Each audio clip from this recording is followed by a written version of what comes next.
debt. I'm a realtor, and okay. I'm here your livelihood to is help people. affected.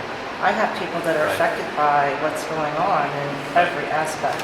Right. You're starving to death, and there's no representation for these people. Yeah, right. There is no representation in any aspect. Yeah. Well, Not I in think the you're media. justifiably upset. Yeah. So, and it's time to start making people aware of that. We did get, Let me give you my information. okay, we did get confirmed with Zachary, which is over the committee of the judiciary, tomorrow at 10 a.m. over in the Rayburn building in a conference room. Okay. So we must have hit a spark yesterday. Website and our talk show. If you punch in my name, Rod Class, into Google's, you'll find me all over the internet and what we're doing in our talk show. You'll get educated quick on what we're doing.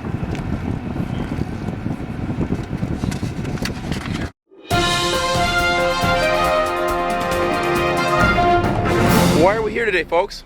We're here to address the Judiciary Committee on the House side of corruption of the system and to bring in issues of the state of emergency, the bankruptcy fraud, and the Trading with the Enemy Act. That's what we're running into the courts. That's why we're having a problem. When you're walking into a court, they don't see you. They see you as an enemy of the state. When you challenge the jurisdiction of a court, they don't ever tell you what it is. You try to bring in statutory law, you try to bring in the Constitution, they tell you you can't use it in a courtroom. And the only reason why you can't is because they have you under state of emergency. And this is where the problem is. Nobody understands what a state of emergency is in this country anymore. It has been such a habit of what they're doing, and everybody just takes it as granted. But if you go back in and do the final research, when you're brought in with the Trading with the Enemy Act, and they do a state of emergency, they bring you under military law, and they're not going to admit this. And this is where the problem lies, and that's what we're after to address the Judiciary Committee, because they got jurisdiction. That's where I put the money in yesterday. I was asking for someone to edit. What do you have there? This is some new copy releases of the Ohio Judicial Conference, as you can see. What happened at that conference? Well, we've had judges, Supreme Court judges, all across America going before a conference 15 years ago in 1996, profiling we the people. And by doing that, they basically talked about pro se litigants, but what that side is using against the people is the education that we're trying to get out publicly to turn this, or help turn this system around. And who headed that conference? Moyer, Supreme Court, Ohio, correct? yes.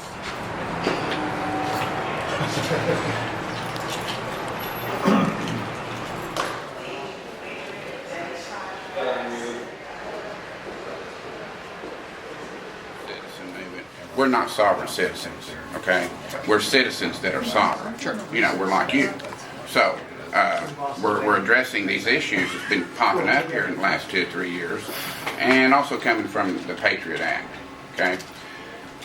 Our goal is to get on the floor under oath.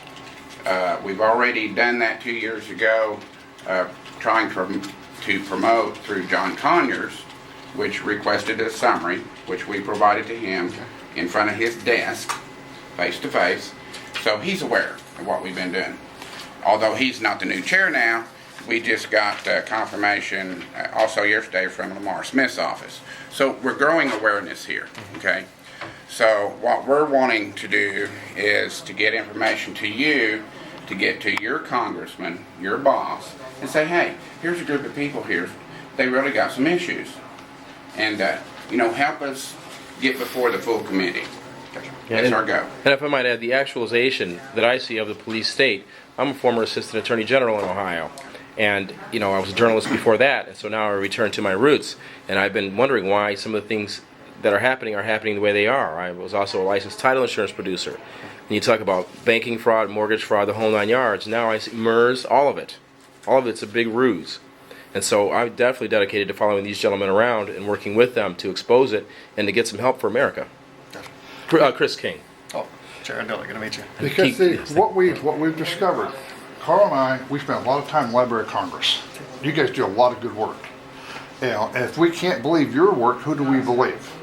All right, so what we've discovered, we're going back in under the Trading with the Enemy Act, under the state of emergency of 1933. Okay, every 2 years they do a state of emergency across the United States. Proclamation. Now stop and think about it. Do you understand what it really means to be under a state of emergency? No. Do you really understand? That's the problem. I know what it does, yeah. But that's the problem here. Because what it does, when they do this, it takes us back to 1933. It takes us back into the bankruptcy of 1933 where there's no gold, no silver, no money. Sure. And it goes in, and we had a forensic auditor with us that he did a forensic audit on his home. He bought a $500,000 home. The money of this country bases off our signature, not gold, not silver. Okay, so when he went and did a forensic audit, he found $93 million what the bank made off of his $500,000 home. $93 million, he can prove it. Now the problem is, did this $93 million go and pay public debt? No. Did it pay taxes? No. But our debt clock is going like this, and this is what we're trying to bring in. Help us out here, you know, let us grow, and get back to us. We're getting everybody's cards. We got stacks of cards now. So we're doing a daily briefing and update on what we're doing. There's going to be a YouTube documentary done of this. There'll be a Cannes Film Festival documentary as well. Yeah. So, you know, just asking for your help. Get it to your congressman and pass the word. And, hey, you know, just tell them, hey, there's a movement here started, seed planted. You can be with us or you can be against us. Bottom line. And the thing of it is, once you start understanding the state of emergency, how they did this, I really don't think the congressman has full knowledge of what it means. Because under the Trading with the Enemy Act, state of emergency, technically Congress is suspended. Stop and think about it. We're under military law. Okay, Congress is suspended. But what we have under the proclamation is committees. Committees aren't suspended. Congress is. And it's committees that's making all the laws, not Congress. That violates the Jefferson's Manual. I like a Jefferson's Manual. But see,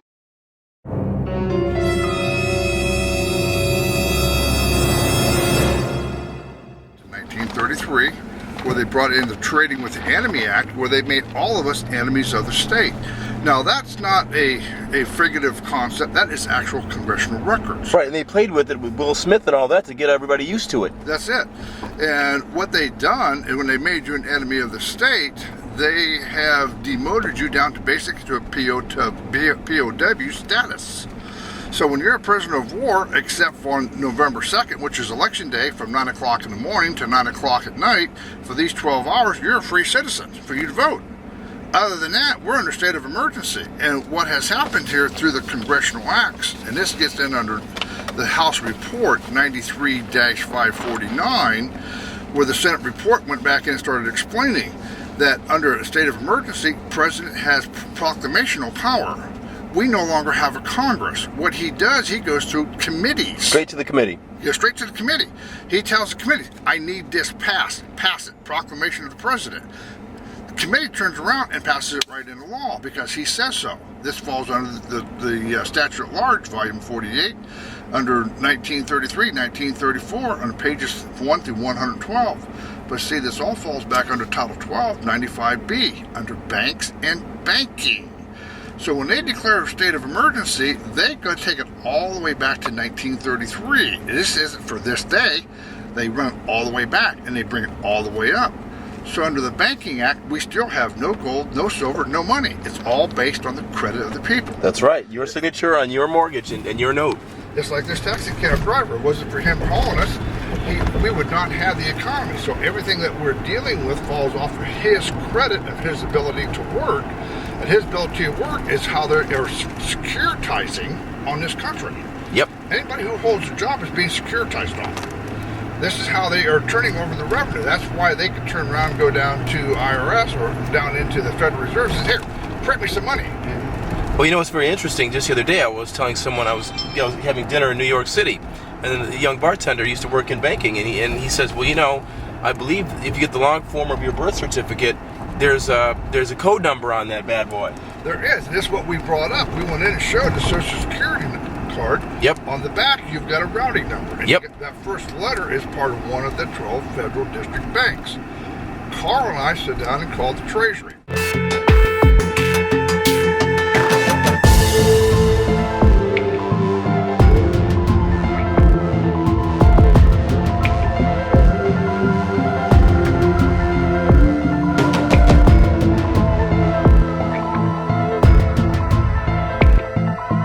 Difficult, but not impossible. Excellent.